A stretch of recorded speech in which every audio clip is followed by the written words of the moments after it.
Assalamu alaikum and welcome. This series we've been looking at the relationship between men and women, and in particular how the negative stereotypes and sometimes our negative practices from cultural and individual perspectives have impacted on the image of women in Islam, but also of men and of our relationship between us. I'm interested today to talk about something more positive. I've spoken about a lot of negative things, violence and exploitation and the kind of pressures, the social pressures that we put on each other from cultural but also general ideas about what we feel as women we should look like or behave, or as men should behave towards women and children, these kind of things. And the very negative ramifications it can have, including domestic violence, criminality in our streets, harassment, these kind of things. So moving forward to more positive ideas, how can we as individuals, but also as Muslims engaged with our religion, begin to really promote the beautiful Islamic understanding of the relationship between a man and a woman, and particularly the relationship between husbands and wives? Because marriage is, if you like, one of the central social institutions we have as human beings. It's how we regulate and legislate around relationships, particularly in relation to the creation of children. We see the marriage between a man and a woman as fulfilling a duty to each other and a bond to each other that itself provides the context for the healthy upbringing of the next generation. So marriage is crucial, and it also tends to link to other expectations of men and women within our society. So if we have marriages that are strong and healthy and positive, that itself reflects much more profoundly within our communities and beautifies the way that we see each other as human beings, as men and as women. There are really two main aspects to this. That is the things that Islam prohibits or encourages as important, the duties we have and the obligations.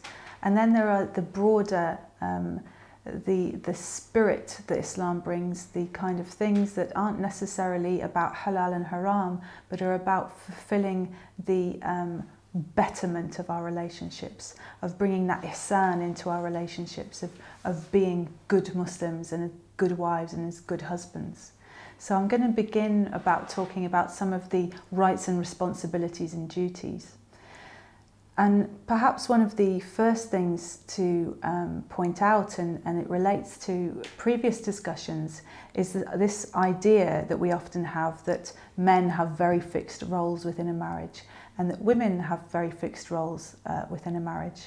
And of course there are certain institutions that we need to fulfill in order to complete our obligations towards our deen. But where these stop, there is a lot of room for flexibility. And of course, human relationships are themselves unique. We all have our different situations, our different needs and our different desires that can all be fulfilled within this very fluid and supportive boundary that we have, that is the Islamic conceptualization of marriage. From a Western perspective, the idea of marriage within Islam can often be either something quite surprising, but also can be influenced by our expectations of our cultural ideas. So from the Christian heritage, we have the idea that marriage is a bond between a man and a woman that is sacrosanct, that is literally contracted forever, because it's a divine bond created between that man and a woman. So traditionally, and as in Catholicism continuing today, divorce has been prohibited. A marriage is something that one enters into and does not leave other than death. Islam, on the other hand, is a lot more pragmatic, arguably. We contract our marriages, and it is a very simple, the nikah ceremony is a very simple contractual arrangement in which the consenting parties, and consent is very important in this, the consenting parties agree to the marriage in front of witnesses. And that very simple and beautiful contracting of that relationship that is not only an agreement between the two partners, but also can often symbolize the social aspect to it. By having witnesses, we see that this isn't just about those two people, but that society recognizes the legitimacy of that relationship and the beautiful importance of that relationship and how that relates more widely to our social relations. So that's a very interesting and important thing to think about. Also, we all have different cultural expectations of what a marriage brings to two people. And often the idea, perhaps born out of novels and literature and art and even films, is this idea of romance, and that romance should be something that a relationship develops from. So of course we have the kind of Western European norm where a woman and a man, a young woman and a young man might see each other, get to know each other, fall in love, and at some point down the line become married or not, as the case may be. And then we have other cultural ideas, for example, that the man and a woman might not see each other at all, or indeed it might not even be a man and a woman, but in fact children, and that children are betrothed in some of our cultures to each other, chosen by their prospective families and effectively bonded together so that at some future, when they're old enough, they will become married and live together.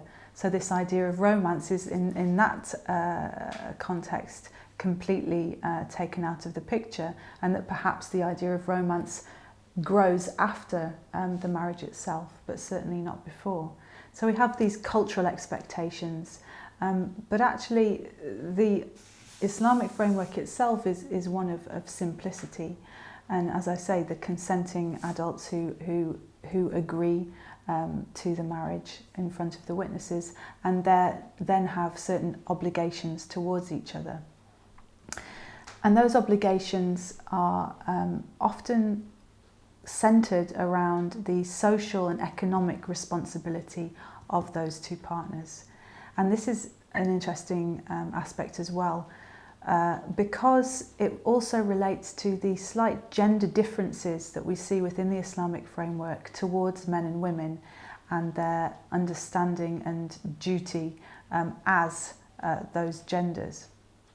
So, for example, a man's duty to provide for his wife economically is very important within that normative framework. One where the nafaqah is provided, that the clothing and the food, and indeed remuneration for housework, which is a very radical idea from a feminist Western perspective, but is there very much within our Islamic heritage, that women aren't actually, contrary to some of our cultural expectations, meant to be cooking and cleaning and looking after children as a duty and an obligation, but actually do so out of choice and can claim remuneration for that. So that women may work in the house or indeed work out of the house, but that is not an expectation or duty, and that the financing of a family, but also the ensuring that the cooking and cleaning is done, whoever it is by, whether it's by a husband and a wife as a team, whether a wife claims remuneration for it, whether the wife volunteers for it, or whether someone else is employed to do these things. Is subject to the negotiation, but that the man remains the one who has that duty bound to him. And that for women, perhaps in recognition of the often patriarchal societies that we all live in which women are often prevented from all sorts of equal activities, that a woman is actually specifically able to own her own properties, own her own wealth, assert an individual economic right beyond that of her husband, so that even if she earns and has wealth of her own, she is not required to contribute that to the family situation. So that within marriage, the economic dignity of the partnership is upheld, and the protection of women from exploitation, from people taking the money, from abusing her position is of course underpinning the whole situation. And relating to this economic legislation, the framework that marriage is based upon is also, of course, the mahar, the money given to the woman, often badly translated as the bride price. And what does this actually do? Not only is it a piece of wealth that may be useful in the future, but it also symbolises the economic independence of a woman. And again, we can come to some of the problems around this, but the idea that somehow women are either selling themselves or somehow bribing men, and this is a problem that has developed where the mahar is set so high by some families or indeed women that it has become prohibitive for some men in some communities to get married. And again, this is not something that the framework itself encourages, but that Muslims and our various situations have caused. So again, a very just framework, but one that sometimes gets exploited by us as humans, as people. So there's the economic framework, something that is beautiful and balanced and promotes good relations within the family and within the marriage. And this economic framework that we see within the Islamic conceptualization of marriage also links to other aspects of how we understand men and women within a relationship. And again, often we get trapped in a situation where we understand relationships between men and women as being what is essentially quite a Western Victorian understanding, that the weak woman stays inside and does womanly activities and the strong man goes out and works. But of course, this is not only culturally specific and of course doesn't apply to many situations culturally, but also isn't necessarily practical and certainly isn't commanded within the boundaries of Islam. So we have situations where women may want to work outside the home, but also may have to work outside the home.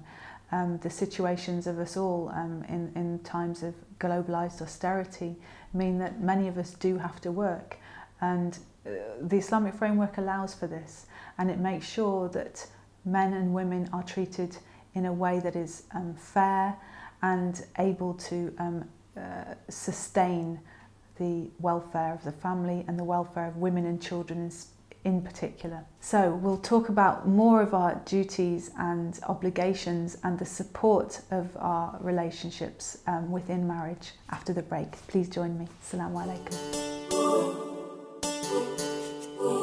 Assalamu alaikum.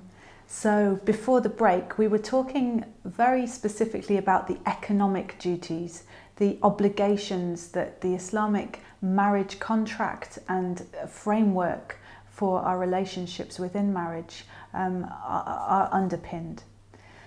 But as well as these economic duties and the idea that men and women have complementary roles, but a lot of flexibility within that, are the more ideal aspects, what we don't necessarily see as practical frameworks, but which really support us as partners, as not just as individuals obligated to each other, but the Islamic framework encouraging us to work together in positive ways. So parenting, for example, is something that both the father and the mother of a child join together. They, whether it's breastfeeding and the decisions made for the length and the ability to breastfeed or not breastfeed children, the promotion of that relationship and the support of a father in that relationship. These are partnerships. This isn't just about the obligations and duties, but to beautify and see women and men as bringing their own unique abilities and skills and interests to the table within the marriage, and how that is reflective of broader society and the way that we participate and join forces together rather than this constant battle. And of course, perhaps most importantly, but often overlooked in the practical and often bodily way that we see relationships, is the spiritual aspect. And the spiritual aspect is that fundamental thing. If we see our lives as fundamentally connected to our deen and our duty of worship as slaves of Allah, then the marriage is also reflecting that. And the relationship between the man and the woman is informed by that. Our teaching of each other, the knowledge that we might be able to share as men and as women, the fact that the marriage gifts may be religious knowledge as well as economic wealth, is something that indicates this very beautiful and spiritual aspect of marriage, that we complete each other's deen, that we as a man and a woman can encourage worship, can support our spiritual growth and go forward in partnership in that way. So it's not necessarily just all about the practical, the running, the day-to-day partnership of running households, but of moving together as spiritual, pious equals in trying to perfect our deen and complete our deen together. So that really underpins and flavours the rest of how a marriage within the Islamic framework should be. Similarly, we do have a very important aspect, and again something that sometimes is culturally not spoken to about, and that's the physical relationship between husbands and wives. And that is absolutely, again, something very important within the Islamic framework. It's something encouraged. It's something to be celebrated within a marriage. And to resist the kind of cultural taboos and the ideas and superstitions surrounding what is essentially the fundamental underpinning beyond the spirituality is that physical relationship between men and women. So that's something to think about, but also see as not shameful or un-Islamic, but actually encouraged. And again, that differs from the traditional Western conceptualizations of relationships, where a man and a wife were together ostensibly to produce children. The idea of companionship, of spirituality, of pleasure, of joy not being there necessarily in those traditions. But for the Islamic, not necessarily cultural Muslim, but the Islamic way, that is something, of course, that is encouraged, and something that is often surprising both to non-Muslims but also Muslims who, we bring ourselves up in very different viewpoints, often not talking about the good and beneficial aspects of marriage, but really focusing on the practical day-to-day. So underpinning this really beautiful conceptualization of marriage is the Quran itself. If we look at chapter 30, verse 21 of the Quran, we see that this love and mercy between a husband and a wife is absolutely encouraged and promoted as the Islamic way. So love and mercy, rather than duty and obligation, flavour the way that we then understand the practical aspects of our marriages.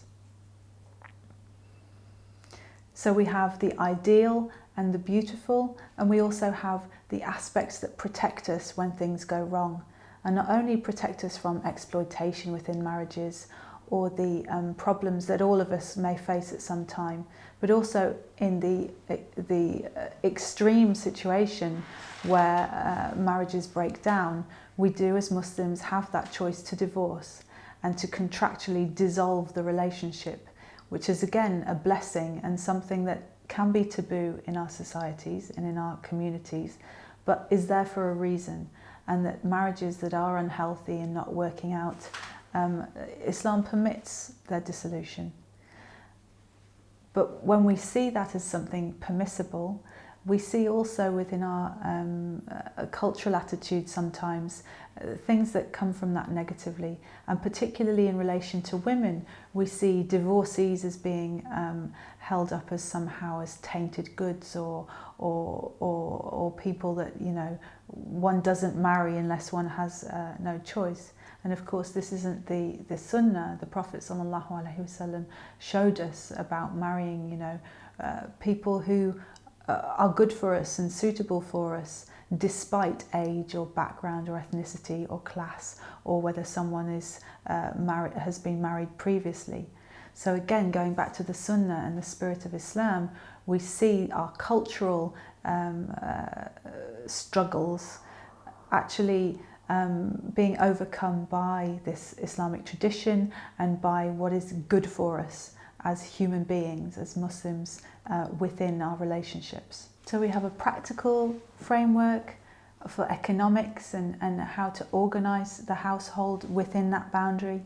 We have the underlying spiritual significance and the beautiful relationship that religious element brings to it.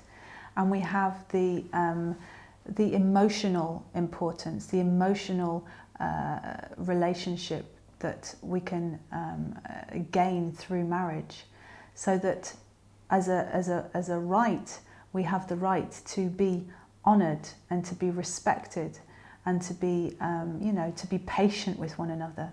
These are all things that the Prophet ﷺ, taught us by his own actions, but again as something that we sometimes forget and try and ignore and just talk about that which is halal and haram, when actually the way that we behave towards each other is so important, and not only important for our relationships between each other, but for children. Children learn about the world from the way that we behave with each other.